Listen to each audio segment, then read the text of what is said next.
আমরা তো আমার আরো একটা দায়িত্ব দিয়ে গেছে, আদরে আগলে রাখার দায়িত্ব, বড় ভাইয়ের দায়িত্ব।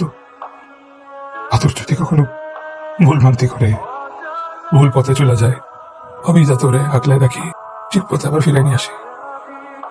দায়িত্ব তো আমি পালন করতে পারি। আমি তো একটা বড় ভাই হিসেবে ব্যর্থ। আমি যা চাই তা আমি পাই না, তা আমি কিচ্ছু চাই না। আমার ছোট ভাইরা আমি চাই না, আমি সহায় সম্পত্তি কোনো কিচ্ছু আমি চাই না, আমার কিচ্ছু লাগবে না। আমি এখন সবার মতো স্বার্থপর শিখে গেছি, আমি সবকিছু দিয়ে দিই, কিন্তু এর বিনিময়ে আমার একটা জিনিস দেওয়া লাগবে। টাকা পয়সা সম্পত্তি সব আমি দিয়ে দেবো, আমার এখানে একটা জিনিস দেওয়া লাগবে, আমার মা আমার ফিরে দেওয়া লাগবে। তোর সাথে একটু কথা বলা যাবে? তুই আমাদেরকে এত দূরে ঠেলে দিছিস যে তোর সাথে কথা বলার জন্য একটা চিন্তা হয়। আজকে তোর ভাবি না, বন্ধু হিসেবে কিছু কথা বলবো। তোর ভাই যে তোকে কত আদর করে তুই জানিস, সবসময় তোকে সামনে রেখে নিজে পিছিয়ে থাকস, তোকে এত ভালোবাসে যে তোর গায়েটা আজ পর্যন্ত করতে দিতে চায়। আদর, সময় বদলায়, মানুষ বদলায়, পরিবারের সম্পর্কগুলো কখনো বদলায় না রে। বাবা মা ভাই বোন ওরাই থাকে, আর ওরা সবসময় ভালোই চায়, খারাপ তো কখনো চায় না। তোর ভাই সবসময় নিজেকে পিছনে রেখে তোরে সবসময় সামনে তোর কথা চিন্তা করছে। ঢাকায় তোর এই অবস্থা দেখে এসে আব্বাকে একটা কথাও বলে নাই, নিজে একা একা রুমের মধ্যে মুখ চাইতে কাঁদছে।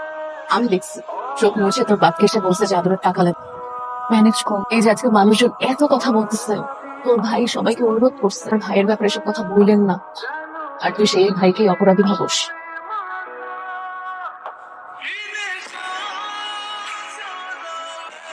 ভাবি, আপনি কিন্তু সোহাগের সাথে খুব অন্যায় করে ফেলতেছেন। সোহাগের কোনো দোষ নাই, নিজাম ভাইয়ের একক সিদ্ধান্তে এটা ঘটছে। সোহাগের কিচ্ছু জানে না। নিজাম ভাই নিজে আমাকে বলছে আদর এখন সঠিক পথে নাই, তাই সোহাগের নামে সমস্ত সম্পত্তি করে দিচ্ছে। সম্পত্তি যদি আদরের হাতে যায় তাহলে ওসব শেষ করে ফেলবে, নষ্ট করে ফেলবে। একমাত্র সোহাগই পারে ওকে সঠিক পথে নিয়ে আসতে। আদালতে যাওয়ার আগে মামলাটা যদি নিজেদের মধ্যে আপোষ মীমাংসা করে নিতে পারি, সেই উদ্দেশ্যে আজকে এই টেবিলে বসা। এখানে বাদী এবং বিবাদী উভয় পক্ষের উকিলের সম্মতিতে আমরা এই আপোষ মীমাংসায় বসেছি। আমি আশা করি আপনারা যদি নিজেদের মধ্যে আপোষ মীমাংসা করে নিতে পারেন, তাহলে আর আমাদের আদালত পর্যন্ত যেতে হবে না। যে কোনো পক্ষ আগে শুরু করতে পারেন। শুনুন। কি বলবো, আমি তো বলার মতো কোনো ভাষাই খুঁজে পাইতেছি না। এত লজ্জা লাগতেছে, সম্পত্তির মতো এরকম একটা সামান্য বিষয় নিয়ে আজকে আমার এখানে আসা লাগছে। যে সম্পত্তি নিয়ে এত কিছু, সেই সম্পত্তি তো আমি কখনো চাই নাই। আব্বা কি জন্য আমার নামে এই সম্পত্তির বোঝা চাপাই দিয়ে গেছে সেটাও তো আমি জানি না। আমি তো শুধু পরিবারের যে দায়িত্ব, ওরা তো নিজের ভাই বানিয়েছিল। তাহলে আজকে আমরা এখানে কেন, কি জন্য আমরা এখানে আসলাম? আমার দিয়ে মনে হয় দায়িত্ব হইতেছে না, আমি মনে হয় দায়িত্ব পালন করতে পারতেছি ওই ব্যর্থ করতেছে।